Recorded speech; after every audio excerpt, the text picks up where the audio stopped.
क्या exam possible है? तो कई फर्जी अभ्यर्थी न्यूज़पेपर में आई, तो इससे मामला और उड़ा कि अब तो पक्का ही लीक है। पर देखिए, इससे आप लीक से कोई इसका दूर दूर तक नाता नहीं होता। अगर इस तरह की कोई खबर है कि सिपाही भर्ती परीक्षा परीक्षार्थियों को नकल करा था वीक्षक, जो पर्यवेक्षक होता है, जो अंदर ही जो टीचर होता है उसके अंदर एग्जाम हॉल के अंदर, वही करा रहा था, हिरासत में लिए गए। तो ऑफलाइन पेपर है, वहीं बैठा के करा रहा था, तो भाई ये तो बहुत गलत बात थी। अब इस बात से क्या लीक की पुष्टि होती है? नहीं, नकल कराने से कभी भी लीक की पुष्टि नहीं होती। ये तो एग्जाम हॉल में आप वहां बैठ करके वो एक टीचर नकल करा रहा है, तो हो सकता है उस एग्जाम हॉल का सेंटर रद्द कराए या उस एग्जाम सेंटर को ही रद्द कर दिया जाए, वो एक अलग चीज है। लेकिन पूरा एग्जाम इसकी वजह से तो रद्द नहीं हो सकता। ठीक है, अगर कुछ बच्चों के साथ गलत हुआ तो कुछ बच्चे, ये भी सोचा जाता है ना कि कुछ बच्चे तो ऐसे भी हैं कि भाई जो बहुत दूर दूर से आते हैं, उनको क्यों परेशान किया जाए, वो भी तो अपना एग्जाम देने गए हैं, उसकी भी तो बहुत लंबी तैयारी है। तो फिर क्यों ना कुछ सेंटर्स का ही, सरकार ये चाहेगी ना, पहले चाहती भी है कोई भी सरकार, कि पूरा एग्जाम ना रद्द करना पड़े। कुछ जगह से अगर काम चल जाए तो कुछ जगहों का ही दोबारा करा दिया जाए, ये कोशिश होती है पहली। हाँ, अगर ये लगता है कि नहीं एक लीक है और व्हाट्सएप पे पेपर बट रहा है, तो फिर उसका ये अंदाजा नहीं लगाया जा सकता किसको मिला किसको नहीं मिला। उस मजबूरी में सबको सारा रद्द करना पड़ता है। जैसे यूपी पुलिस का एग्जाम था, क्योंकि वो व्हाट्सएप पे बटा था, टेलीग्राम पे बटा था, तो वो कितने लोगों में गया होगा, कितनों को उसका फायदा हुआ, उसका अंदाजा लगाना मुश्किल था। इसलिए पूरा एग्जाम रद्द करना पड़ा। सेम बिहार पुलिस में पिछली बार हुआ था 21,391 वैकेंसीज में, वहां नहीं अंदाजा लग रहा था क्योंकि पेपर पहले ही आ गया था। कितने लोगों तक गया होगा नहीं पता। लेकिन इस बार जो हुआ है वो मैं आगे बात कर रहा हूं कि क्या है एक्चुअली। तो ये जो परीक्षा केंद्रों पर आई थी, इस जिले में इस परीक्षा केंद्र पर ये गड़बड़ी चली, वहां के लोगों को पकड़ के जेल में डाल दिया, वो अलग बात है।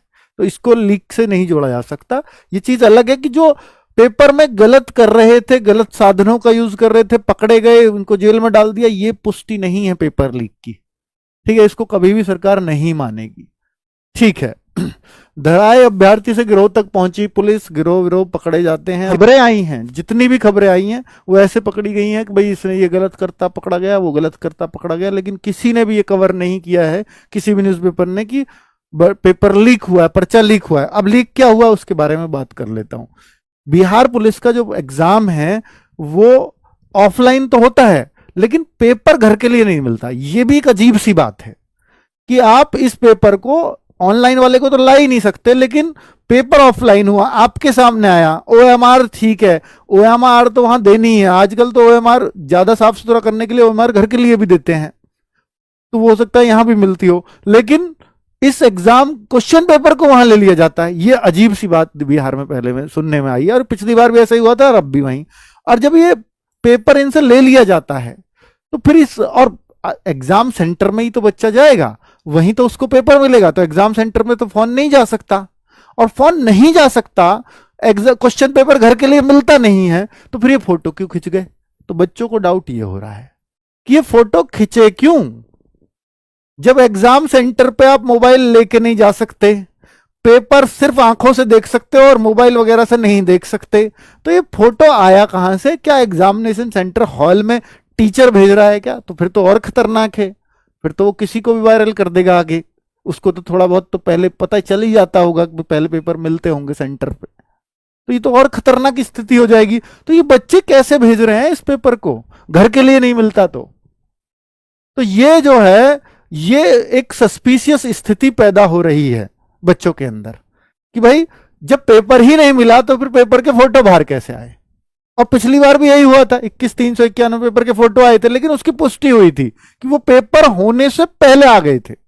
लेकिन इसकी पुष्टि हुई है कि आपका 16 में पेपर हुआ, और ये 17 से वायरल होना शुरू हुआ है। 17 से वायरल है, ये 17 से वायरल है। अब यहां दिक्कत यह है कि भाई ठीक है, 17 से तो वायरल ठीक है, कि पेपर के बाद लिया गया होगा, ये भी मान लिया कि भाई ये पेपर के दौरान लिया गया होगा, तो जो पेपर देने वाले बच्चे थे वो तो सेम सेंटर पे अंदर पहुंच गए, तो उनके पास तो ये पहुंचा ही नहीं होगा। पर बात यह है कि पेपर के दौरान ये फोटो लिए कैसे गए, इस वजह से बच्चे अपना मुद्दा उठा रहे हैं। और बात सही है कि भाई पेपर के दौरान भी लिए तो फोटो कैसे लिए, ओएमआर सीट का कार्बन कॉपी भी नहीं मिलता। ये क्या मैं ये बोलूं कि भाई पेपर कैंसिल हो जाएगा, ये तो बहुत बड़ा डिसीजन है कि पेपर कैंसिल हो, क्योंकि सरकार इलेक्शन पे बैठी है, आपको पता है थू थू किसकी होगी, सरकार की। इतनी आसानी से तो मानने वाली है नहीं, ठीक है। बिहार में इलेक्शन पे बैठी है तो भाई इतनी आसानी से सरकार आपकी मानने वाली है नहीं। अब इसको एक ऐसे मतलब इसको जस्टिफाई करेंगे कि ये पेपर लीक हुआ है नहीं हुआ है ये वो जाने, तो इसलिए आपको ट्विटर अभियान तो करना चाहिए मिलकर के सभी टीचर्स को। एक ट्विटर अभियान से केंद्रीय चयन पर्षद से ये तो लेना ही चाहिए जवाब कि हुआ तो हुआ क्यों, ताकि बच्चों को एक संतोषजनक जवाब मिल सके।